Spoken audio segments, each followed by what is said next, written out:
नमस्कार, मैं हूँ राजेश श्रीवास्तव। जैसा कि आप सब जानते हैं कि इन दिनों अयोध्या में एक रामलला मंदिर के निर्माण की देश की तैयारी चल रही है और इस मंदिर को लेकर के जो 500 सालों का संघर्ष था, 500 सालों का इंतजार था, वो संघर्ष अब पूरा होता हुआ दिखाई पड़ रहा है और अब 22 जनवरी को प्रधानमंत्री नरेंद्र मोदी जी रामलला मंदिर का प्राण प्रतिष्ठा करेंगे। इस मंदिर की न केवल भारत में बल्कि पूरे देश में चर्चा हो रही है और पूरी दुनिया आज अयोध्या की ओर देख रही है। ऐसे में जब पूरा देश और दुनिया की निगाहें अयोध्या के मंदिर की ओर लगी है 22 जनवरी पर, तब हमारे लिए ये जानना जरूरी हो जाता है कि आखिर इस मंदिर के पीछे का क्या संघर्ष रहा है और इस मंदिर के पीछे की संघर्ष की जो कहानी है वो क्या है और आज जो मंदिर बनने जा रहा है उसके बावजूद जो राजनीति हो रही है आज के राजनीतिक दलों में, यानी हमारे मंदिर के लिए जो संघर्ष हुआ उसको बाद भी जब आज मंदिर खड़ा होने जा रहा है, मंदिर की प्राण प्रतिष्ठा होने जा रही है, उसको लेकर के भी राजनीति तेज हो रही है। इन्हीं सब मुद्दों पर बातचीत करने के लिए हमारे साथ हैं एक ऐसे वक्ता जो अपनी मुखर वाणी के लिए जाने जाते हैं और अपनी बात को सीधे सीधे दो टूक शब्दों में रखते हैं। जी हाँ, मैं बात कर रहा हूँ विश्व हिंदू परिषद के राष्ट्रीय प्रवक्ता विनोद बंसल जी। आज विनोद बंसल जी हमारे साथ हैं। विनोद जी, आपका स्वागत है। जी धन्यवाद। बंसल सर, पहले मैं आपसे जानना चाहता हूँ कि जो अयोध्या का जो मंदिर होने जा रहा है 22 जनवरी को राम मंदिर के प्राण प्रतिष्ठा होगी, इसको आप किस नजरिए से देखते हैं? देखिए, वास्तव में ये सिर्फ राम मंदिर की प्राण प्रतिष्ठा नहीं है।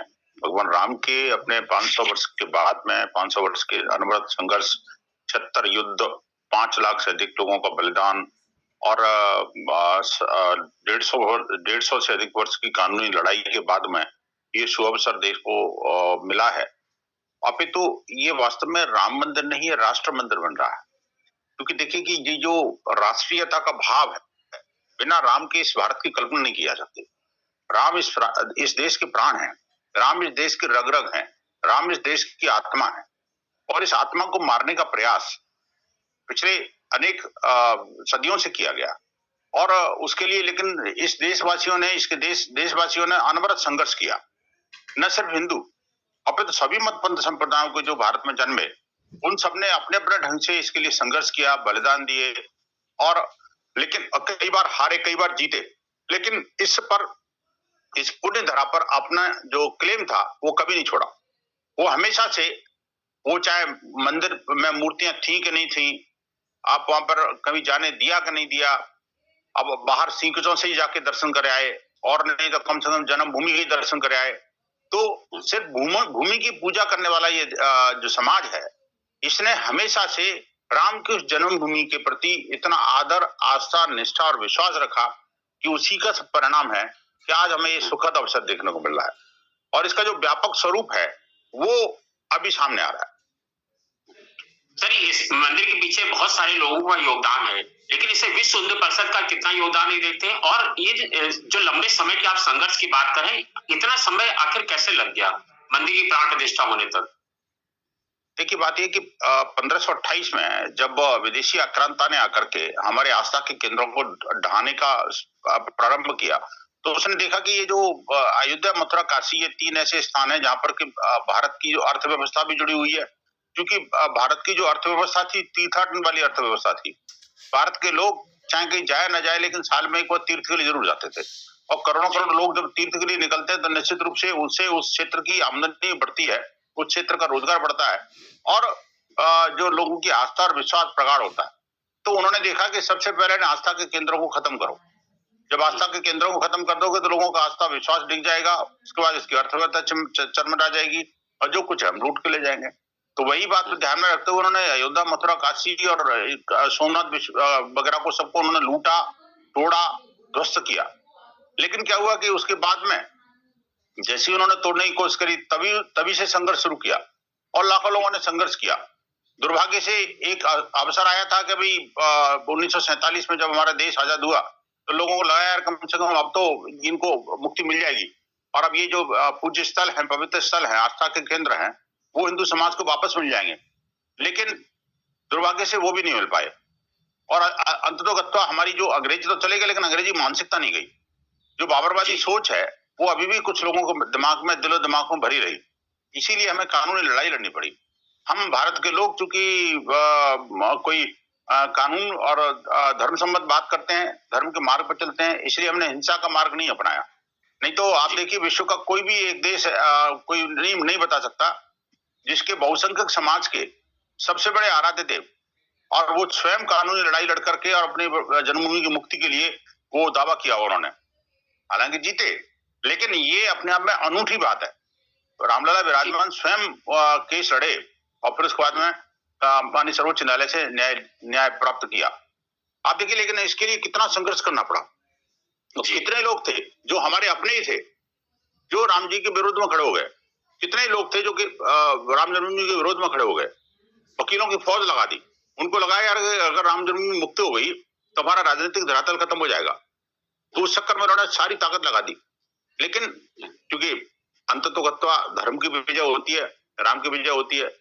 चाहे राम जी के पास में 14 वर्ष वनवास के बाद में उनके पास चाहे कुछ नहीं था, एक पैरों में कड़ाऊ और हाथ में तीर कमान के अलावा कोई और कुछ साधन नहीं था, एक नया पैसा नहीं था, कोई शक्ति नहीं थी, साथ में कोई राजा नहीं था, लेकिन इसके बावजूद भी जब आतताइयों का अंत करना था उनको, तो उन्होंने वही तीर कमान और साथ में जो सबरी जैसी माता के जो आशीर्वाद और सुग्रीव और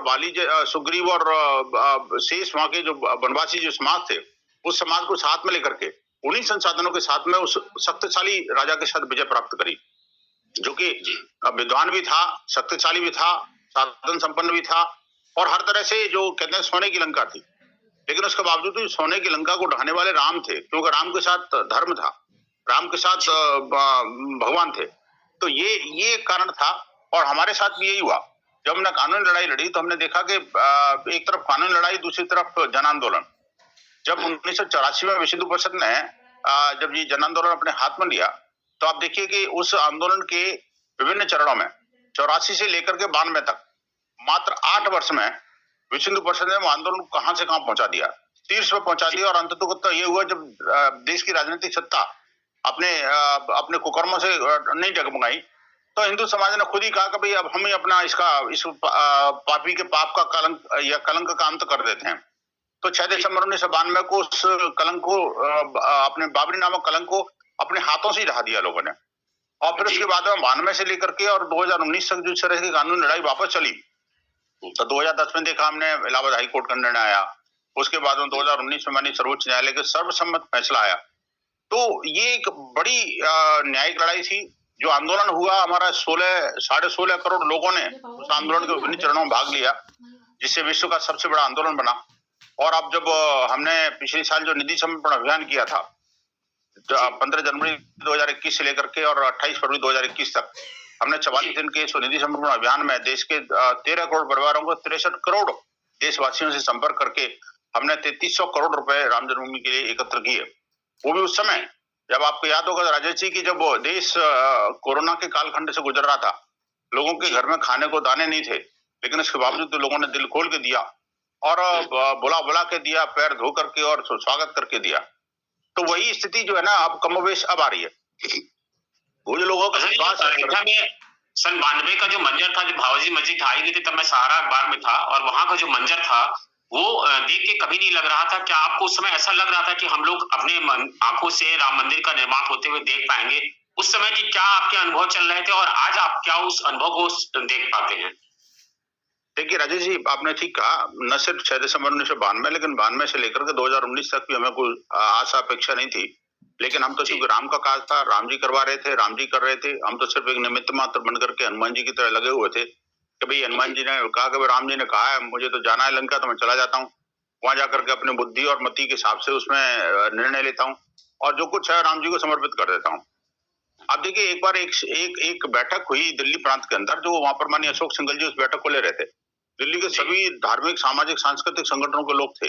उनसे कह रहे थे कि भाई ये राम सेतु के बारे में बैठक थी, जो राम सेतु को तोड़ने के लिए पूरी सत्ता लगी हुई थी, राज्य सरकार भी और केंद्र सरकार भी, और सभी लोग मतलब आत्महत थे और वो कह रहे थे कि पता नहीं क्या होगा, अब तो वैसा कुछ नहीं मिल सकता, ये राम सेतु को हम कैसे बचा सकते हैं।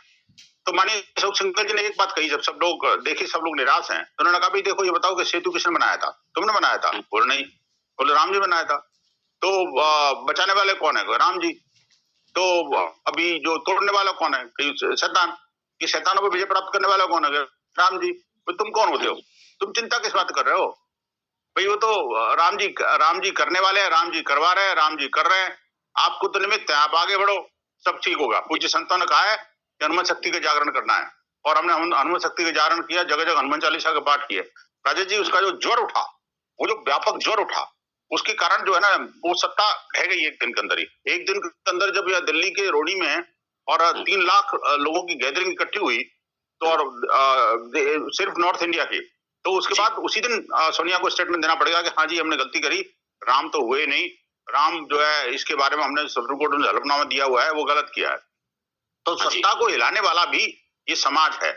हाँ, ये बात ठीक है, जब तक निर्णय नहीं आया था, आप देखिए कि 9 नवंबर 2019 को जब निर्णय आया था, तब हम सब लोग, मैं इंक्लूडिंग हमारी केंद्रीय टोली, बैठ करके हम टीवी चैनल पर बैठ करके उस जजमेंट को लाइव देख रही थी।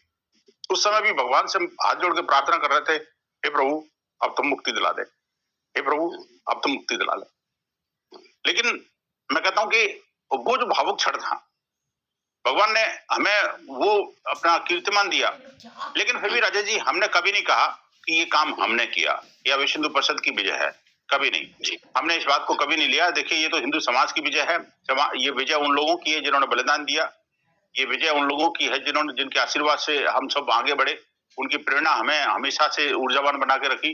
कितने संघर्ष हुए, अशोक जी के ऊपर पत्थर लगा, लहूलुहान हो गए, कितने सैनिक हमारे मारे गए जो वीर गति को प्राप्त हुए, लेकिन काम नहीं छोड़ा जी। और यही अनवरत संघर्ष और आस्था और विश्वास के कारण ही जो है ना, वो आज राम जी का ये भव्य मंदिर हमें देखने को मिल रहा है। बंसल जी, आपने लंबी चौड़ी बात बताई कि किस तरह से संघर्ष हुआ, किस तरह से संघर्ष की परिणति, कई लोगों की कुर्बानी हुई, आज इस भव्य मंदिर को हम लोग देख पा रहे हैं, ये शायद हम लोग का सौभाग्य है। लेकिन आप देख रहे हैं कि अभी भी राजनीति कम नहीं हो रही। इसको लेकर के कभी अखिलेश यादव कहते हैं कि हम मंदिर में नहीं जाएंगे, उधर सोनिया गांधी और खड़गे नहीं जा रहे हैं, वो कह रहे हैं कि भाजपा का मंदिर है, ये राम का मंदिर नहीं है। इसको लेकर के क्या इन लोग के मन में चल रहा है? क्या इन लोग राजनीति को प्रभावित होते देख रहे हैं? क्या इन लोग का वोट बैंक खिसक रहा है? कि क्या इस तरह की राजनीति अभी आप भी विदेशी आक्रांताओं से लड़ते रहे, फिर आप मुकदमे से लड़ते रहे, हर तरह से लड़ाई लड़कर के न्यायप्रिय ढंग से हम लोग यहाँ तक पहुंचे, और आज विपक्ष जो है उसको कह रहा है कि भाजपा सिर्फ वोट बैंक के लिए बना रही है, अभी मंदिर का शिलान्यास नहीं होना चाहिए क्योंकि मंदिर अभी पूरा नहीं बना है, मंदिर पूरा बना, मंदिर का प्राण प्रतिष्ठा करने की इतनी जल्दी क्या है, उस मंदिर, उस मूर्ति का क्या होगा जो मूर्ति पहले रखी गई थी, क्या उसको फेंक देंगे? इस तरह के सवाल आ रहे हैं। इसको आप आगे आने वाली राजनीति में किस दृष्टि से देखते हैं? देखिए, मैं चूंकि राजनीति का व्यक्ति नहीं हूं, न मैं राजनीति के विषय नहीं जानता, लेकिन जिस तरह की राजनीति अब इस समय हो रही है, वो सीधे सीधे वही राजनीति, को नई बात नहीं थी। हमें लग रहा था कि रामद्रोही रहेंगे। एक अंतिम अवसर राम ने दिया था उनको इन्विटेशन देने का। मन में तो आ रहा था कि नहीं, ऐसे रामद्रोहियों को आखिरकार इनवाइट क्यों किया जाए, ऐसे लोगों को निमंत्रित ऐसे पवित्र काम के लिए क्यों किया जाए। लेकिन नहीं, क्योंकि राम सबके हैं, सब राम के हैं। राम जी ने सोचा कि यार चलो, क्या पता इनकी मति ठीक हो जाए। तो एक बुद्धि जो है ना, उसको ठीक करने के लिए राम जी ने प्रयास किया था और उनको निमंत्रण भेजा था। लेकिन क्या हुआ, वो जो मुस्लिम तुष्टीकरण की नीति, और दूसरी बात वो INDIA गठबंधन, जिसका कोर एजेंडा ही सनातन को नस्तनाबूद करना था, उसका कोर एजेंडा ही रामचरितमानस और रामायण पर कीचड़ छोड़ना था, जिसका कोर एजेंडा ही राम के ऊपर भद्दी टिप्पणियां करना है, जिसका कोर एजेंडा ही हिंदू और हिंदू मान्यताओं और हिंदू संतों के ऊपर प्रहार करना है। हमारे मंदिरों को कैद करके रखने वाली कौन सरकार थी भाई? हमारी गौ माता की हत्या करने वालों को प्रोत्साहन देने वाले कौन लोग थे? आखिरकार बी पार्टी कौन लोग करते थे? आखिरकार हमारे जो संतों पर हमला करने के बावजूद भी और उनके ऊपर कोई कार्रवाई नहीं करने वाले कौन लोग थे? आखिरकार ये जो सब मानसिकता है ना जी, वो सारे का सारा कुनबा एक इकट्ठा हो गया है राजा जी। मुझे एक अच्छा लग रहा है कम से कम कि वो सारा का सारा कुनबा एक हो गया है, और रामद्रोही एक तरफ, राम भक्त एक तरफ एक हो गया। अब देश एक तरह से वो क्लियर कट बाउंड्री लाइन पे है। कभी अब आप आराम से देख सकते हैं कि कौन राम के साथ है, यानी कौन राष्ट्र के साथ है, और कौन रामद्रोही है, यानी राष्ट्र के विरोधी है। ये चीज बड़ा स्पष्ट तौर पर साफ हो गया है। नहीं, वो कह रहे हैं कि हमको जो भाजपा क्यों बुला रही, हम राम का मंदिर है, हमें जब मन होगा तो हम जाएंगे। नहीं, आप जब मर्जी जाइए, भाजपा कहाँ बुला रही है? भाजपा ने कब बुलाया था? ये तो भैया राम जन्मभूमि तीर्थ क्षेत्र न्यास ने आपको निमंत्रण दिया था, सम्मान निमंत्रण दिया था, तो राम जी की तरफ से निमंत्रण है, भाजपा की तरफ से कहाँ हो गया? ये तो VHP की तरफ से भी नहीं है भाई। हमने कभी नहीं कहा कि VHP निमंत्रित कर रही है भाई। हम तो एक हनुमान जी की तरह, कोरियर एजेंसी की तरह काम कर रहे हैं कि राम जी ने कहा कि भैया बेटा जाकर के उसको एक चीज दिया, हम जाकर दे के आ रहे हैं। उन्होंने कहा भाई नहीं, इसको अच्छा देना है तो अच्छा दे दे, इसको अपने 22 तारीख को अयोध्या आना है तो उसका अयोध्या के लिए निमंत्रण दे दे। हम और भाजपा के लोग जो है ना लगातार मिलकर के यानी संघ परिवार के लोग राम जी के दूत की तरह काम कर रहे हैं, ना कि कोई राम जी की तरह काम कर रहे हैं। हमारी इतनी दृष्टता ही नहीं है, ना हमारी सामर्थ्य, शक्ति और बुद्धि है कि हम राम जी का बराबरी कर सके। तो ये कहना कि ये भाजपा बांट रही है, ये बिल्कुल एक ऊंची मानसिकता का परिचायक है। और मैं कहता हूँ भाजपा बांट रही है तो आपको तो खुश होना चाहिए। आपने क्यों नहीं बांट लिया अभी तक? आपने कोई मंदिर बनाया क्या? मंदिर को छोड़ दीजिए राजा जी। मैं कहना चाहता हूँ कि माननीय सर्वोच्च न्यायालय ने 5 एकड़ जमीन मस्जिद को दी थी, ये 5 ईंट उसी में लगा लेते। 4 साल में हमने एक इतना भव्य, दिव्य और अनुपम मंदिर बना दिया जिसकी विश्व भर के अंदर प्रशंसा हो रही है। ये जिहादियों के पैरोकार आज तक उस बाबरी के लिए एक ईंट नहीं लगा सके 4 साल में। क्यों भाई? आखिरकार बाबरी के बारे में इतना ही प्यार था आपको। वो दक्षिण के जो हमारे जो भड़काऊ भाईजान हैं, वो बार-बार बाबरी बाबरी बाबरी अभी भी चिल्ला रहे हैं। अब वो भड़काऊ भाईजान को ये पूछे कोई कि आखिरकार तुम वहां से बैरिस्टर इंग्लैंड से बैरिस्टर की डिग्री पास करके आए थे, तुम कभी सुप्रीम कोर्ट गए क्या? हाई कोर्ट गए क्या? बाबरी के लिए लड़े थे क्या? या वहां अयोध्या गए थे क्या? बाबरी कभी दर्शन किए थे क्या? कभी वहां मस्जिद में नमाज पढ़ी थी क्या? और इतना ही नहीं, वैसा बात ये है कि देखिए ये जो भारत विरोधी मानसिकता है, मैं तो ये कहूंगा रामद्रोही नहीं है, ये भारत विरोधी मानसिकता है। और इस मानसिकता का अंत अब निश्चित है। आप ये मान के चला राजा जी कि अभी ये जो मंदिर बन रहा है ना जी, 22 तारीख को तो राम जी अपने घर में प्रतिष्ठित हो रहे हैं। अब इसके बाद में प्रत्येक घर में प्रत्येक भारतवासी राम में होने वाला है। आगे आने वाला समय राम राज्य की ओर बड़ी तेज गति के साथ बढ़ेगा। जिस तरह से हमने देखा था राजेश जी, आप देखो कि भी पिछले 9-10 वर्षों में से पहले 10 वर्ष पहले आप कल्पना नहीं कर सकते थे कि घर से बाहर निकलने के बाद इतनी चिकनी रोड बन जाएगी। आप कल्पना नहीं कर सकते थे कि इतना अपने कानून व्यवस्था की स्थिति उत्तर प्रदेश जैसे राज्य में इतनी स्ट्रांग हो जाएगी। उत्तर प्रदेश के बारे में तो जिसको कहते हैं उत्तर प्रदेश, है ना, जिसको कहा जाता था, और ये कहते थे कि ये तो अपने उत्पादियों का प्रदेश है। तो वो आज जो है दुनिया की सबसे बड़ा राज्य होने के बावजूद, 23 करोड़ पॉपुलेशन के बावजूद भी वहां पर अच्छे इतने बड़े बड़े गैंगस्टर्स को उन्होंने ढा दिया। ये पूजनीय योगी जी आदित्यनाथ जी की ही कृपा और उनकी कर्मठता का परिणाम है जो आज उत्तर प्रदेश के अंदर न सिर्फ आतंक का अंत हुआ बल्कि अब राम राज्य का प्रारंभ भी हो गया। आप देखिए उन्हीं के हाथों से। और देखिए हमारे वेद शास्त्र में कहा गया है कि राजा ऐसा होना चाहिए जो निर्लिप्त भाव से काम कर सके। अपना परिवार, वैसे तो परिवार होना नहीं चाहिए कि संत अगर राजा होता है तो उसका सर्वश्रेष्ठ होता है, और नहीं तो फिर कम से कम परिवार में भी है तो परिवार से बाहर राज्य को रखे। अभी होता ये था कि राज्य परिवार के लिए राज्य करते थे लोग और परिवार में लिप्त होते थे। अपने भाई भतीजे बाद में जो है वो उनको प्रोटेक्शन देना, उनको सुविधाएं अपने अलॉटमेंट करना, कभी किसी को कुछ अलॉट कर दिया, कभी किसी को अलॉट कर दिया, तो उसको आर्थिक और सामाजिक और वो जो उस तरह का राजनीतिक लाभ देने के लिए ये सारी परिवारवादी व्यवस्थाएं चल रही थी। आप भी भारत के अंदर देखिए कि एकमात्र एक पार्टी को छोड़कर के बाकी सभी पार्टियां, सभी की सभी पार्टियां किसी न किसी परिवार के द्वारा चलाई जा रही हैं। अब वो परिवार के साथ ही वो पार्टियां खत्म हो जाती हैं। तो ये ऐसा क्यों है और उन परिवारों को पोषण क्यों दिया जाना चाहिए? कि भारत सदियों से हमेशा जो निर्लिप्त भाव से काम करने वाले जनक जैसे राजा का देश रहा है। अब योगी जी और मोदी जी के बारे में कहा जाता है उनकी तो भाई अपने कपड़ों में पॉकेट भी नहीं है, तो आखिरकार पैसे जमा कहाँ करेंगे, है ना। तो स्थिति ये है कि अब जो लोग हैं ये बिल्कुल कहते हैं जिसको ना आगे अच्छा ना पीछे बच्चा, तो उसमें आखिरकार कोई बचाएगा और अपने कोई पैसा गमाएगा वो या पैसा गबन करेगा तो किसके लिए करेगा? उसका कोई भाव ही नहीं है। जिसने पूरा जीवन समाज राष्ट्र के लिए लगा दिया, आखिरकार वो कैसे तो किसी को खाने देगा और कैसे खा पाएगा? तो ये सब चीजें जो है ना, फिर राम राज्य जिसके मन में हो, जिसके तन मन में राम बसे हो, वो आखिरकार देश के अलावा कहीं सोच कैसे सकता है? ये जो राष्ट्रवादी शक्तियां हैं अब जिस तरह से एकजुट हुई हैं उसको देश पहचान रहा है। सिर्फ देश ही नहीं, वैश्विक स्तर पर जिस तरह से भारत की छवि बढ़ी है, जिस तरह से विश्व भर के लोग इस कार्यक्रम को डायरेक्ट और इनडायरेक्ट में जुड़ रहे हैं, उससे आप देखना है कि बहुत बड़ा परिवर्तन पिछले अगले 1 महीने के अंदर ही आपको नजर आने लगेगा। सर एक सियासी सवाल है, हालांकि आपका सियासी दल से कोई लेना देना नहीं, क्या आप इस मंदिर से आगे आने वाले लोकसभा चुनाव को कोई राजनीति होते हुए देख रहे हैं? क्योंकि लोगों का कहना है कि 2024 के चुनाव के पहले भाजपा इसे एक बड़ा इवेंट के रूप में खड़ा कर रही है, तो क्या आप इससे देख रहे हैं कि क्या राम मंदिर से कोई सियासत होती हुई दिख रही है? क्योंकि भाजपा के बारे में कहा जाता है कि शुरू से राम की राजनीति करती है, हालांकि राम राजनीति का विषय नहीं है, राम धर्म का विषय है, राम आराध्य है हम सबके, चाहे कोई भी धर्म जाति पंथ का हो, राम सबके आराध्य हैं। तो राम पर क्या कोई राजनीति होती हुई दिख रही? क्या आपको लग रहा है कि 2024 का समीकरण जो है विपक्ष इससे ठिकाने लगते हुए दिख रहा है, इसलिए विपक्ष राम का राग अलाप रहा है और भारतीय जनता पार्टी इसे बढ़ चढ़ करके प्रचारित कर रही है?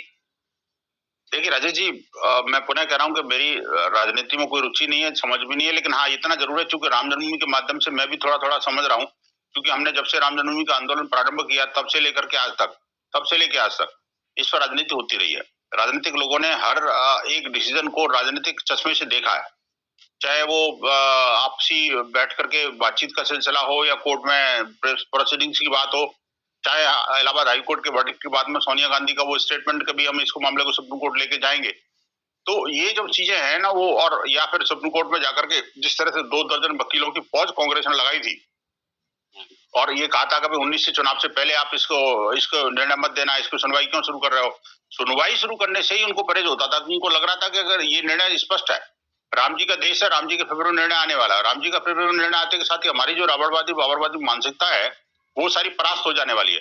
इसलिए जो लोग रामद्रोही थे, राम विरोधी थे, उनको हमेशा से अपनी राजनीतिक जमीन खिसकते हुए नजर आती है और अभी भी खिसकेगी। राजेश जी, मैं बता रहा हूँ आपको, स्पष्ट तौर पर मुझे नहीं कहना चाहिए, लेकिन मैं चूंकि अंतर्मन से आहत हूँ और इस बात को देख करके बड़ा दुख है कि अभी भी लोग सुधर नहीं रहे। कमाल की बात है। और अभी भी जो है ना, जब देखिए मैंने साफ कहा था कुछ दिनों पहले कि जो लोग या तो सुधर जाओ, नहीं इस मानसिकता को सुधारना देश को आता है। आप देखिए कि ये जो राम जन्मभूमि का जो प्राण प्रतिष्ठा का महोत्सव है, ये महोत्सव जितना जबरदस्त वैश्विक रूप ले रहा है, मैं आपको सभी दर्शकों को बता दूं कि मैं भी 2 दिन पहले झारखंड से आया हूं। 4 दिन में झारखंड रह के आया था। वो 4 दिन की मेरी झारखंड यात्रा में मैं रिमोट के कई सारे विलेजेस में गया, खुद जाकर के अक्षत निमंत्रण देकर के गांव के, शहर के और वनवासी क्षेत्रों में गया। वहां जिस तरह से लोगों की लहर है, और वो मतलब एक अप्रत्यक्ष लहर है। लोगों के अंदर जो जोश है, लोगों के अंदर जो कर्मठता है, भगवान के राम के प्रति समर्पण है, और अक्षत निमंत्रण देखते के साथ ही आदमी भावुक हो जाता है। यार मैं कल्पना नहीं कर सकता था कि मैं इस रिमोट में गांव में बैठा हूं और मेरे को अयोध्या से मेरे को निमंत्रण आ जाएगा। और आप देखिए कि यही स्थिति और परिस्थिति जो है ना विदेशों में बन रही है। मेरे वीएचपी ऑस्ट्रेलिया से बात हुई थी। ऑस्ट्रेलिया के अंदर आप मंदिर सज रहे हैं, विश्व के 56 देशों में विश्व हिंदू परिषद का डायरेक्ट काम है। वहां के सिर्फ वही नहीं, विश्व के लगभग 100 देशों के अंदर ये व्यापक योजना बन रही है कि वहां के कम से कम नहीं तो 500 से अधिक मंदिर भारत के बाहर वो सज रहे हैं, समर रहे हैं, और वहां पर एलईडी स्क्रीन के माध्यम से वो लाइव टेलीकास्ट की व्यवस्था हो रही है। जहां मंदिर नहीं है, हमारे वीएचपी ओवरसीज के प्रमुख से मेरी बात हुई थी, उन्होंने कहा जहां मंदिर नहीं है वहां पर लोग अपने घरों में कंबाइंड बैठ करके 2 परिवार, 4 परिवार, 10 परिवार, जितने भी मान लो आसपास स्कैटर्ड है, तो 10 परिवार मिलकर के एक जगह वहां कॉमन प्लेस पे जाकर के एलईडी स्क्रीन लगा करके उसको उत्सव के रूप में बनाएंगे। और आप देखिए विश्व भर से लगभग 100 से अधिक प्रतिनिधि अयोध्या पहुंच रहे हैं। तो ये जो इवेंट है, और ये जहां पर मैं कहता हूँ आप इवेंट कहो, कुछ भी कहो, नाम कुछ भी रख लो, मैं तो रामोत्सव कहूंगा उसको। और इसमें जो है दुनिया का कोई भी मत, पंथ, संप्रदाय, भाषा, विचार, रीजन और आइडियोलॉजी, प्रतिभा कोई छुप नहीं सकती, रह नहीं सकती इसमें। ऐसा इस तरह का जो निमंत्रण दिया गया है, इसलिए जो 6-7-8 हजार लोगों को जो चयन किया गया है, वो एक वैश्विक परिदृश्य को दिखाएगा, हर समाज के हर वर्ग का प्रतिनिधित्व दिखाएगा। देखिए वहां पर जो आप नीचे लेबर क्लास से लेकर के और इंडस्ट्रियलिस्ट के, भारत के सबसे बड़े उद्योगपति भी है, सबसे बड़े राजनेता भी है, तो सबसे बड़े भिखारी भी हैं उसमें आने वाले लोगों को बुलाया गया है। 300 श्रमिकों को भी बुलाया गया था। हाँ, 300 श्रमिकों को नहीं बुलाया गया, बल्कि वो वहां पर जो है ना कई ऐसी बहनें भी आ रही हैं जो बिल्कुल सबरी की जैसी हैं। अभी देखिए अभी आते समय मेरे को अभी जानकारी मिली थी कि छत्तीसगढ़ में एक माता है जो कि कूड़ा बीनने का काम करती थी। उसने 20 रुपए का निधि समर्पण अभियान के दौरान 20 रुपए का दान दिया था 2021 में, और उनको निमंत्रण गया है। आप देखिए कि ऐसे ऐसे लोग हैं जो अनुपम, और देखिए चाहे कला जगत हो या चित्रकार हो, पत्रकार हो या बिजनेसमैन हो, विद्यार्थी हो या किसी भी आप क्षेत्र की कल्पना तो करिए। ऐसे 4000 से अधिक संतों में हर अखाड़े के संत होंगे, हर मतपंथ संप्रदाय के संत होंगे, हर भाषा के संत होंगे, और भारत के हर ब्लॉक का प्रतिनिधित्व होगा। आप देखिए कि ऐसा अनुपम आयोजन न भूतो न भविष्यति, आज तक नहीं हुआ, न आगे होने वाला है, ऐसा मुझे लग रहा है। तो ये बहुत सबको एक बधाई के पात्र हैं सब लोग, और आप सब लोगों की मेहनत और पत्रकार बंधुओं के भी एक अथक परिश्रम के कारण ये सब चीजें संभव हो पा रही हैं। हम तो एक एक अंतिम सवाल कि विश्व हिंदू परिषद अयोध्या का राम मंदिर भव्य बनने जा रहा है, इसके बाद क्या काशी और मथुरा इसी तरह की लड़ाई जो अयोध्या में हुई है इसको लेकर के काशी और मथुरा में भी इसी तरह की बात आगे बढ़ेगी और काशी मथुरा को भी हम उतना ही भव्य स्वरूप में देख पाएंगे जैसे आज अयोध्या को देख पा रहे हैं? मैं आपके मुंह में दही शक्कर राजेश जी, मैं तो कहूंगा कि देखिए अवश्य ये वो दिन भी मिलने वाला है, लेकिन अब हमें शायद उतना संघर्ष नहीं करना पड़ेगा, अब हमें उतने बलिदान नहीं देने पड़ेंगे, अब हमें उतना प्रतीक्षा भी नहीं करनी पड़ेगी। इस सब काम के लिए बहुत जल्दी ही शुभ अवसर मिलने वाला है। अभी जब आपका सुबह फोन आ रहा था, मेरे से समय आप ले रहे थे, उस समय मैं दिल्ली यूनिवर्सिटी के बीसी के पास था। हम लोग सुबह अक्षत निमंत्रण के लिए दिल्ली विश्वविद्यालय गए थे। दिल्ली विश्वविद्यालय के प्रॉक्टर, प्रोफेसर और डीन और उन सबसे घर घर जाकर के, माननीय आलोक जी हमारे जो विश्व हिंदू परिषद के अंतर्राष्ट्रीय कार्याध्यक्ष हैं, खुद घर घर जाकर के हर मत पंथ संप्रदाय के लोगों को मिलकर के उनको अक्षत निमंत्रण दे रहे थे कि अयोध्या के उस कार्यक्रम में आप भी शरीक होइए। उस दिन आपको घर पर नहीं बैठना। मैं आपको भी निवेदन करूंगा कि 22 तारीख को सुबह 11 बजे से लेकर के दोपहर 2 बजे तक कोई भी घर का कोई भी सदस्य अपने घर के अंदर न बैठे। गोद के बच्चे से लेकर के और व्हील चेयर पर चलने वाले माता पिता को भी अपने पास के मंदिर में ले जाइए। उस मंदिर को ही एक दिन के लिए अयोध्या मानिए, उसको सजाइए संवारिए और वहां पर एलईडी स्क्रीन के माध्यम से जो कार्यक्रम वहां पर लाइव प्रसारण होगा उसको देखिए। और जब प्रधानमंत्री आरती कर रहे होंगे तो खड़े होकर सस्वर प्रधानमंत्री के साथ उस आरती में जो उच्चारण होगा इतना उच्च कोटि का होना चाहिए, इतना एकाकार होना चाहिए कि भारत ही नहीं संपूर्ण विश्व को पता लग जाना चाहिए कि अब राम आ गए हैं। अब राम ही नहीं बल्कि राष्ट्र आ गया है, भारत जाग गया है और भारतीयता पूरे विश्व के अंदर फैलेगी।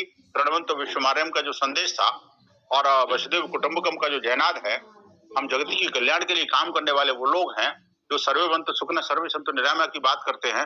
तो वो जो सिद्धांत है अब वापस अब बलवती होंगे। अब अयोध्या मथुरा काशी तो बहुत छोटी ही बात है। अब भारत का कोई भी व्यक्ति किसी भी प्रकार की आतताई, आक्रमणकारी और ऐसे प्रतीक चिन्हों को ढा के रहेगा। जी सर, हमसे बात करने के लिए बहुत बहुत